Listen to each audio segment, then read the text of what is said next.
আসসালামু আলাইকুম সুপ্রিয় শিক্ষার্থী, আমরা ভয়েস চেঞ্জ করছি। 3 নম্বর পর্ব আজকে করব। 3 নম্বর পর্বে আমরা নেগেটিভ সেন্টেন্স কিভাবে অ্যাক্টিভ ভয়েস থেকে প্যাসিভ ভয়েস করা যায় সেই জিনিসটা দেখব। দেখো এখানে কিন্তু রুল 6 আমি বলছি, এটা 6 নম্বর রুল হলো যে নেগেটিভ সেন্টেন্সকে প্যাসিভ করার সময় বি ভার্বের পরে জাস্ট নট বসাইতে হবে। শুধু বি ভার্বের পরে নট বসাইতে হবে নেগেটিভ করার জন্য। যেহেতু সেন্টেন্সটা নেগেটিভ এই জন্য নট বসবে। বাকি কিন্তু সবকিছু নিয়ম আগে যেভাবে আমরা করেছি সব ঠিক থাকবে। তো আমরা কিছু এক্সাম্পল দেখলে বিষয়টা ক্লিয়ার হবে। He do not like fish.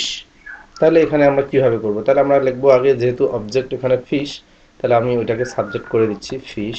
Fish is, be verb বসবে, সাবজেক্টের পরে বি ভার্ব বসবে এবং এখানে শুধু অতিরিক্ত এই যে নট বসাইতে হবে। বি ভার্ব ইজ এরপরে নট বসবে। Fish is not. আর বাকি সব কিছু কিন্তু আগের যে সিস্টেম সেই সিস্টেমেই থাকবে। ভার্বের পাস্ট পার্টিসিপল করতে হবে, লাইক আছে, এটার past participle liked. Fish is not liked by, দেখো এখানে সাবজেক্ট ছিল হি, তাহলে এখানে হয়ে যাবে হিম। হিম হয়ে গেল। তাহলে fish is not liked by him. Just এখানে নট বসলো অতিরিক্ত, যেহেতু এখানে ডু নট ছিল এই জন্য এখানে নট বসছে। বি ভার্বের পরে কিন্তু নটটা বসবে। তারপর আরেকটা এক্সাম্পল আমরা দেখি। The boy did not break the glass. তাহলে এই দ্য গ্লাস, দ্য গ্লাসটা আগে আমি লিখবো, এটা সাবজেক্ট হয়ে যাবে। দ্য গ্লাস, এইখানে লক্ষ্য করো ডিড নট আছে, এটা কিন্তু পাস্ট ফর্মে আছে।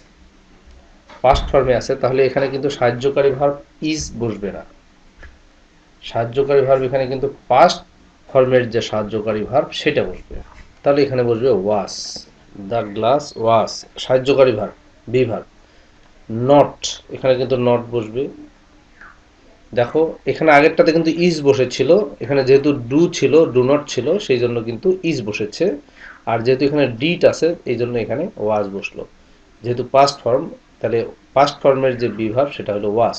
The glass was not, past participle from broken, broken by, এখানে সাবজেক্ট ছিল দ্য বয়, সাবজেক্ট যেটা আছে ওইটাই এখানে অবজেক্ট হয়ে যাবে। তাহলে জিনিসটা একটু চিন্তা করো। দ্য গ্লাস এটা ছিল, দ্য গ্লাস এটা ছিল অবজেক্ট, এটাকে আমি সাবজেক্ট বানাই ফেললাম। ওয়াস এখানে বসলো সাহায্যকারী ভার্ব, বি ভার্ব বসলো, তারপরে নট বসলো নেগেটিভ সেন্টেন্স এই জন্য নট বসছে। তারপরে ভার্বের পাস্ট পার্টিসিপল ফর্ম, তারপরে বাই দ্য বয়, মানে এখানে সাবজেক্ট ছিল দ্য বয়, এটা হয়ে গেল অবজেক্ট। 3 নম্বর এক্সাম্পল দেখো। I am not writing a letter. দেখো এখানে এ লেটার আছে, এ লেটার এটা সাবজেক্ট হয়ে গেল। এ লেটার ইস, যেহেতু এখানে প্রেজেন্ট ফর্মে আছে আই অ্যাম নট, আচ্ছা এ লেটার ইস, এখানে নট বসবে। আমি বলছি যে বি ভার্ব আছে বি ভার্বের পরেই কিন্তু নট বসাইতে হবে। এখন এখানে দেখো আরেকটা নিয়ম তোমাদেরকে আমি বলেছিলাম যে যদি আইএনজি থাকে, ভার্বের পরে যদি আইএনজি থাকে মানে কন্টিনিউয়াস ফর্মে থাকে, তাহলে কিন্তু বিইং বসবে। বিইং এই জিনিসটা কিন্তু আগে আমাদের একটা রুল ছিল যে যদি ভার্বের সঙ্গে আইএনজি থাকে তাহলে কিন্তু বিইং বসবে। এই জিনিসটা কিন্তু মনে রাখতে হবে, এটা কিন্তু ভুল করা যাবে না। তো এখানে দেখো তাহলে a letter is not being, রাইটের পাস্ট পার্টিসিপল ফর্ম হলো রিটেন, রিটেন বাই, এখানে কি আছে আই আছে, তাহলে আই এর অবজেক্ট করলে এটা হয়ে যাবে মি। দেখো তাহলে আমরা পাইলাম a letter is not, not কেন হইলো নেগেটিভ সেন্টেন্স এই কারণে কিন্তু এখানে নট আসলো।